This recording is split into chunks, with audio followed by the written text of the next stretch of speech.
Boom, we are live. Ladies and gentlemen, boys and girls, welcome to the Nolan Hawkeye Anthony YouTube channel. And I thank all of you for being here, wherever you may be, and of course, however you may be listening.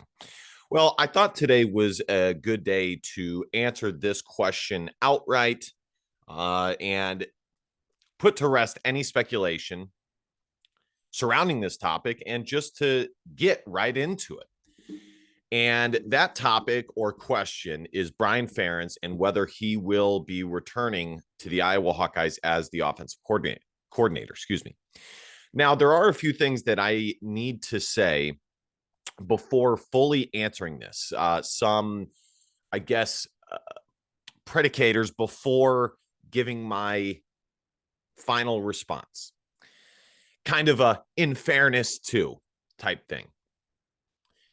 Number one, the Iowa offense has never been good. It just hasn't. I mean, Iowa had problems with Ken O'Keefe. They had problems with Greg Davis. I think Ken O'Keefe was probably the best all around. At times, it looked like it was going to be Brian Ferentz with what we saw in games against Ohio State or USC, which I will also return to. But I would say overall, at the current point in time, that it would probably be Ken O'Keefe. That isn't to say that it means that it's okay that the Iowa offense is terrible, because it's not. Especially when us as fans are asking for so little. All we are asking for is averageness. That's it. We're not asking for anything crazy. We're not asking for an Ohio State offense. We're not asking for USC with Lincoln Riley. We're not asking for that. We're just asking for a top 50, 60 offense in the country, which with the talent that Iowa is able to recruit should be a guarantee or a damn near guarantee every single year. I'm going to pull up an article by The Athletic and read that. Hopefully I can pop it up because I think in that article, it shows some of the things that I'm thinking as well. So that's number one. Okay. Number two, I mentioned this already in my number one, but number two is Brian Ferentz has had some glimmers of hope. He has. Ohio State would be an example. USC would be an example. There was the year where Iowa finished, I think it was top 25 in scoring offense, which was fantastic. And oddly enough, I don't think that team won 10 games.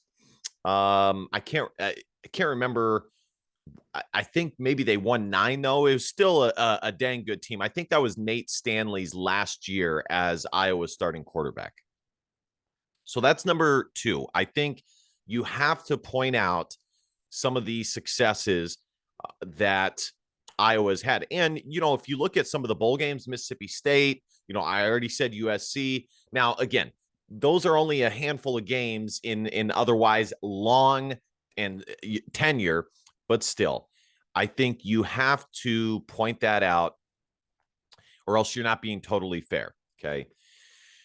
The third thing I would say is that, and this probably would fall on Brian Ferentz more so than not, would be that Iowa really has one-dimensional quarterbacks. Now, that has changed of late, so I would say that that's a reason to be optimistic, because Iowa has the last 3 quarterbacks that they have signed, actually 4, Alex Padilla, Joey Labus, Carson May, and now Marco Lainez, and actually going in the transfer portal and getting Cade McNamara, which would mean 5, have all been quarterbacks that can get out of the pocket. Are they crazy playmakers with their feet? No, but nonetheless, they can get out and run. Now, I bring up the quarterback situation to say that it kind of makes the Iowa offense one-dimensional. Now, again, at the very least, some of that falls on Brian Ferentz, because if that's the case, you're the one who recruits them. you can go and get something else. And you can also find creative ways, such as, subbing in a backup quarterback who can use his legs just to get that little option in there. There are things that you can do to make up for the lack of mobility at quarterback. The last thing I would say is that Kirk Ferentz is the sous chef, or the top chef, the head chef, the person who runs the whole kitchen. Okay. Brian is whatever is just below that. And in other words, Kirk Ferentz is the one who tells Brian Ferentz how to prepare the food, how to prepare the meal. And Brian Ferentz can only make as good of a meal as he can make with how the parameters in which the parameters he is guided to prepare the offense. And that is important. That is certainly important. Now, before we read this article, I personally think there's no excuse. I think Iowa has recruited just fine offensively, if not better than the entirety of the Kirk Ferentz era offensively. I mean, there's guys up and down the roster, at the end of this year, who were highly recruited guys coming out of high school. I mean, big time. Gavin Williams had an offer from Michigan. Caleb Johnson was a 4-star running back. Keegan Johnson, one of the best wide receivers in the entire Midwest. Arland Bruce was a little bit of a hidden gem, but he was a 4-star nonetheless. Brody Brecht, high 3-star guy with tons of Big Ten offers, tons of Power 5 offers. Deontay Vines, a mid-level 3-star wide receiver. Jacob Bostic, one of the top Midwest wide receivers, not the top, but in the upper echelon with Big Ten offers. Illinois offered him, Cincinnati offered him. He had offers. So there's no excuse in my opinion. So, and I really actually kind of get annoyed when I see fans saying that. And I know it's mostly because they don't pay attention to the recruiting as much as someone like myself does. So, I have a firsthand knowledge of the type of talent that Iowa is bringing in and what they aren't bringing in. I'm here to tell you, it is not an excuse. The talent is not an excuse, because even the talent that they don't recruit straight out of high school, Iowa still finds a way to go and get hidden gems from schools like Buffalo, Central Michigan, whatever the case may be, like Charlie Jones. He goes somewhere else and totally kills it. All right. This is from The Athletic. Iowa football mailbag. Will Brian Ferentz return? What changes are coming from the offense? So let's get down. Brian Ferentz has become more than a scapegoat. He is the poster child of everything afflicting Iowa's offense. While the offensive coordinator and eldest son of Kirk Ferentz is part of the problem, the offense is a collective failure. Let me repeat. It is a collective failure. So how did things go so wrong? It's multifold. Let's start with the system. It's old-fashioned, unwieldy, and conservative. The zone running scheme itself isn't a problem. I once thought it was, but blocking it requires high-level precision. With strict, often incorrect interpretation of cut blocking rules, Iowa needed to find a way to cause hesitation among second-level defenders. The offensive line could execute reach blocks. It did so with jet sweep motion, which had a major impact on the offense. Iowa ran 9 jet sweeps for 67 yards, 7.4 yards per carry this season. When there was jet motion alone, the Hawkeyes rushed 30 times for 215 yards, 7.2 yards per carry. Wow, that's a great stat. Iowa scored 3 rushing touchdowns, either with the jet sweep or just motion. Considering the offense averaged 2.9 yards per carry overall, perhaps Iowa needed it on every play. It was an even bigger weapon in the passing game. Iowa quarterback Spencer Petras completed 17 of 25, 68% for 210 yards and 2 touchdowns with jet sweep motion. With constant movement, Iowa's offense operated more successfully than with any other element this season.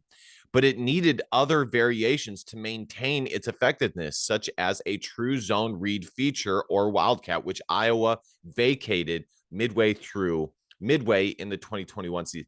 Yeah, that's true. I haven't talked about this a lot lately, But the Wildcat was something that like had fans excited, something that has been around for years. Were we going to see more Wildcat? Were we going to see it more with Tyler Goodson?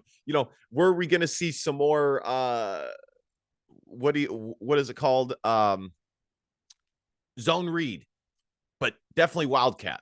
Remember that, guys? Remember that with Tyler Goodson, the Wildcat? And then it just disappeared. It just went away. You mean to tell me that Iowa doesn't have what? Ergo, Arlen Bruce.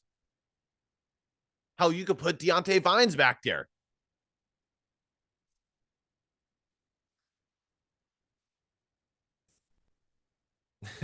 That's crazy. I totally forgot that Iowa had not used that for a long time. Instead, Brian Ferentz simply just dabbled with jet motion and failed to incorporate other elements into the attack. Some of it, but not all, was on him.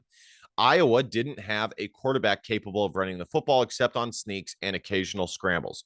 The outside slant is the primary staple to Iowa's zone run, but the offensive line wasn't anywhere near proficient enough to block it consistently. Injuries crippled the receiving corps, so constant movement for receivers and pre-snap motions can wear them out. And with an overall completion percentage of 54.8%, there is nothing Iowa could do off it. So personnel limitations, inconsistent execution, and scheme all married to have the worst statistical Big Ten offense since at least 1999. Iowa missing on some prospects and attrition along the offensive line are major factors. That's where I would disagree. I think, has Iowa missed on some prospects? Sure. But did they land some really good ones too? Yes, they have. And again, offensive line and wide receiver, it's ultimately what you have to ask yourself is it better than previous years where Iowa has found some success on the offensive line and in the pass game? Yes, it is. I promise you it is. It absolutely is. Now, if what he's saying is that they missed on prospects that committed to Iowa, then maybe there's some truth to that. But the inability to mask those deficiencies and squeeze more production falls on the coordinator and play calling. I agree totally with that. Of all the stats I found most troubling related to overall design, the lack of red zone production was the worst. Iowa scored 11 touchdowns on 26 red zone possessions. Absolutely. That's not going to cut it. That is not going to cut the mustard. Only UMass and Colorado State had fewer red zone trips or touchdowns. There were very few end zone routes or designs to create spacing.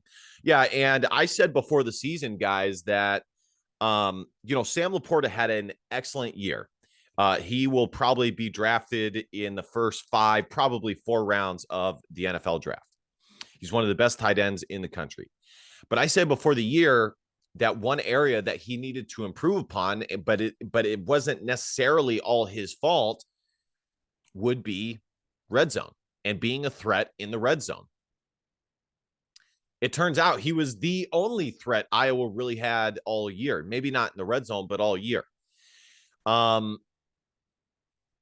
think he only had 1 touchdown. And see, those are the wild 1 or 2 receiving. He only had 1 or 2 touchdown catches. And those are the wild inconsistencies with this offense. For example, you have a tight end who has nearly 700 yards of receiving, which is similar to that of Noah Fant and TJ Hawkinson, 2 guys who went in the first round of an NFL draft. Okay. And that same guy who had 700 yards is not good enough to get at least 5 touchdown receptions. Of course he is. Of course he's good enough. But the scheme just wasn't there. It didn't find ways to get him open and put him in advantageous one-on-one plays. When it comes to Brian Ferentz, I'm not totally sure if he's going to stay or go. He's not leaving before the bowl game, and I've heard conflicting reports about his future. If he wants to coach the offensive line, there will be a line of suitors stretched from Kinnick Stadium to Carver Hawkeye Arena. He's not just good in that area, he's outstanding. Could it happen at Iowa? That's tough to say. If he could handle the reassignment to move to the offensive line and run game coordinator, that's an upgrade in multiple areas. That's true.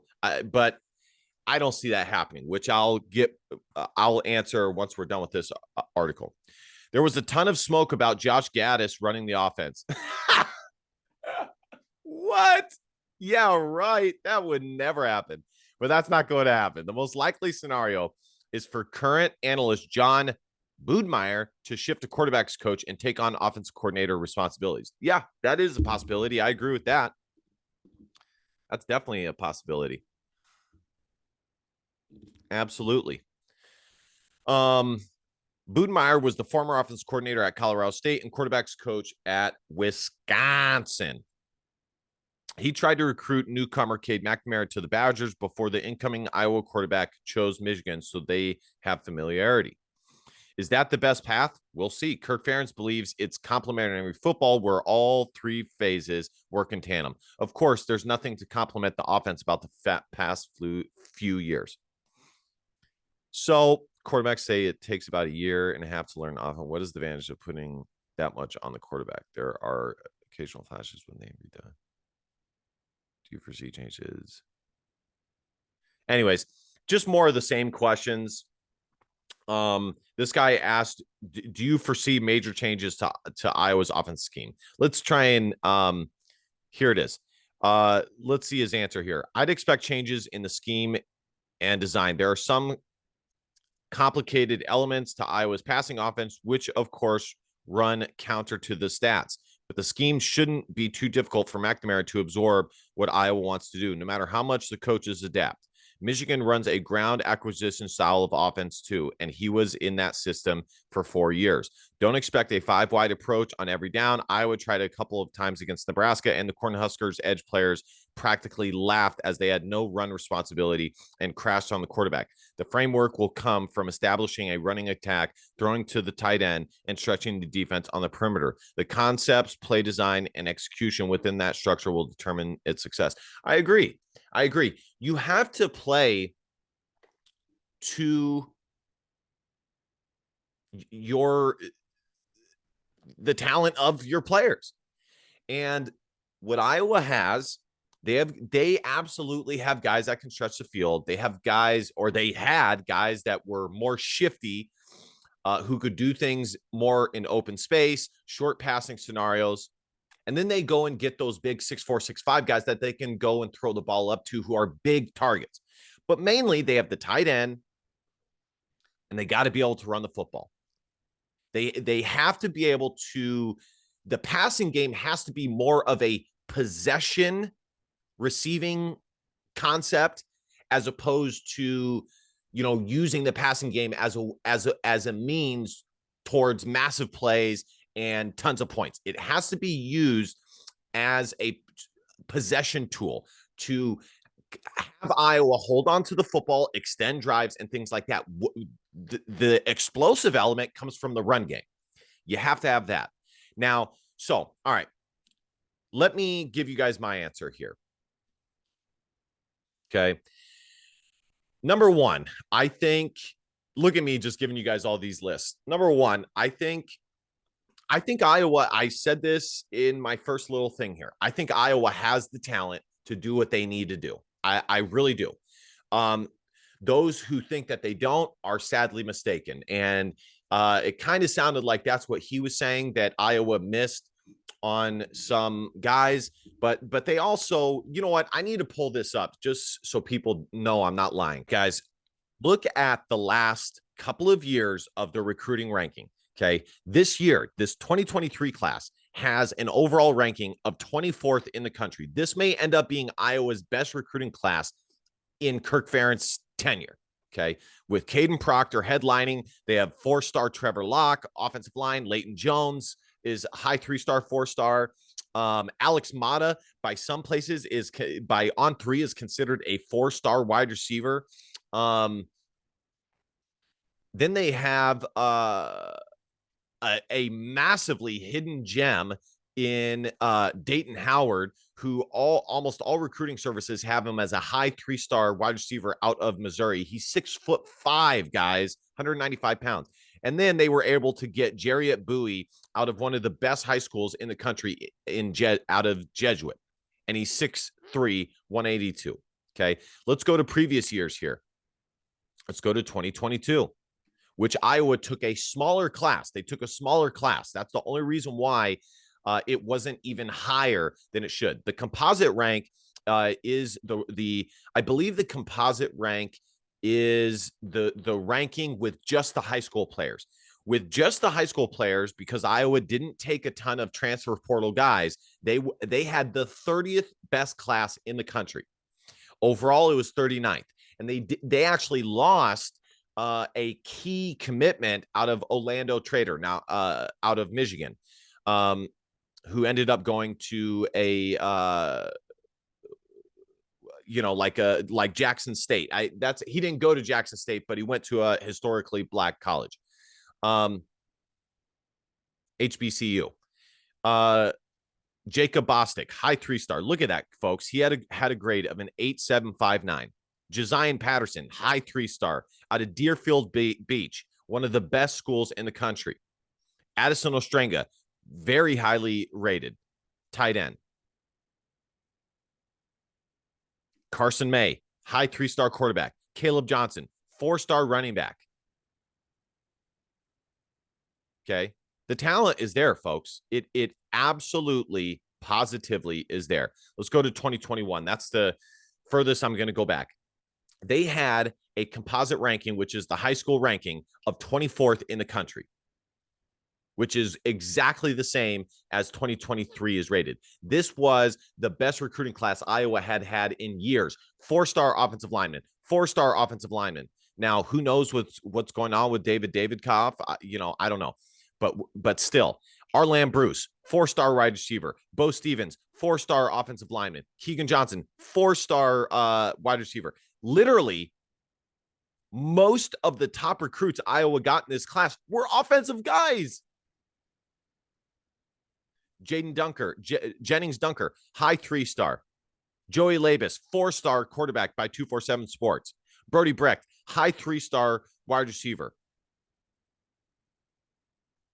Michael Myslinski was committed to Texas, to the Longhorns. I want to show you guys Brody Brecht and just show you his offer sheet so you guys know, okay? Iowa, Iowa State, Kansas State, Nebraska, okay? Are they the best schools? No, not necessarily, but Iowa, Kansas State, Iowa State, Nebraska is not a terrible offer. Not bad. Not bad at all, okay? All right, so Iowa has the talent, okay? I don't think all of it should be on Brian, but I think he deserves a lot of the criticism as well.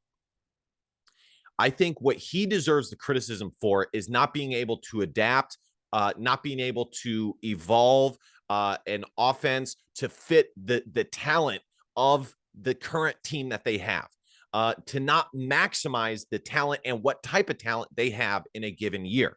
Okay, that is on Brian Ferentz, and I will put that on him. Because that is literally what makes an offensive coordinator an excellent offensive coordinator, is someone who can, when injuries happen, they're able to figure it out and they're able to maximize this guy and maximize this guy. It is partly his fault that the run game has not been good, that the offensive line the last 2 years has been terrible. I mean, he is not entirely in charge of the offensive line as he coaches the quarterbacks, but nonetheless, folks, you'd be lying to yourself if you think that Brian Ferentz provides zero input on the offensive line. He absolutely does. He's the offensive coordinator, okay? And that's his bread and butter. And the quarterback, Spencer Petras, did not make an improvement from the year that Brian Ferentz was not the quarterback's coach to the next year. That's on him, okay? Now, the final two questions. Will there be changes schematically, and will Brian Ferentz be gone? I'll just answer it right out. No, Brian Ferentz is not going to be gone, folks. He's not. Unless he leaves on his own and parts ways with Iowa on his own, which I highly doubt considering Iowa is paying for his legal fees, it's just not going to happen. It's just not going to happen, folks. And I made a Facebook post about this. Literally, he's on the recruiting trail, smiling from ear to ear with recruits. You know, Iowa is proceeding as if nothing is wrong. Now, I suppose that's what would happen regardless. But my thinking on it is if Brian Ferentz was going to be gone, he would have already been gone. He would have been gone at the conclusion of the season when Iowa lost to Nebraska and failed to make it to the Big Ten title game in a year where it was wide open for them to do so. Considering that's not the case, he ain't going nowhere, folks. He's just not. He just is not. It would have already happened. He would not be on the recruiting trail smiling from ear to ear with all the recruits. So he's not going anywhere. Now, how do I feel about that? Well, I don't love it. I don't. And I think Iowa could go and find someone, someone, whether it be a really young guy who they have to take a bit of a chance on, whatever the case may be. I really do think Iowa could find somebody. But ultimately, I also do believe that in the sentence that I stated regarding Kirk Ferentz being the head chef or whatever the top chef is, I got to look that up if I'm going to keep using that analogy, and Brian Ferentz being the person who is told how to prepare the food. And that's on Kirk Ferentz. And I'll give credit to Brian for that. Okay. Will there be changes schematically? Hopefully. But I'm not even willing to get too excited myself and therefore getting you guys too excited about that either, because we've heard that before. We heard that last year, that there was going to be changes offensively. And literally, there was all this buildup and buildup and buildup. All the reports from Hawk Central, from this and this and this. Oh, the offense looks different. Oh, this is new. This is and it was, then the season started and it all went out the window. So I'm not going to get your hopes up. We won't know until the first game of next season whether things have changed. But they need to change, because if they keep doing the same, they're in trouble. And on one hand, I'm very happy that Iowa was able to get Cade McNamara. Iowa has been recruiting at a phenomenal rate. Okay, don't let anybody tell you differently. But on the other, I'm concerned that Cade McNamara is going to find a way to mask the issues that are the Iowa offense with his natural talent. And therefore, the problem is not going to be addressed until Cade McNamara goes elsewhere. So, all right, guys, let me know what you guys think in the comments. Do you think Brian Ferentz is going to be gone? What do you think about what I said? If you guys want to donate to the channel, yeah, absolutely can. Let me go ahead and pull that up. You guys just hit the 3 thing there, and then you guys can do a little tip however you would like. So, yeah, guys, we will see. Like I said, I don't have my hopes up too much on it. And overall, we're in a really tough position as fans, because you don't want to be too critical.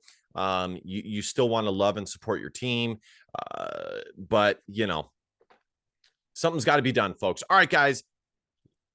DBAP, don't be a pussy willow and facts or feelings, because your feelings don't matter. Love you guys. See you guys next time. Go Hawks.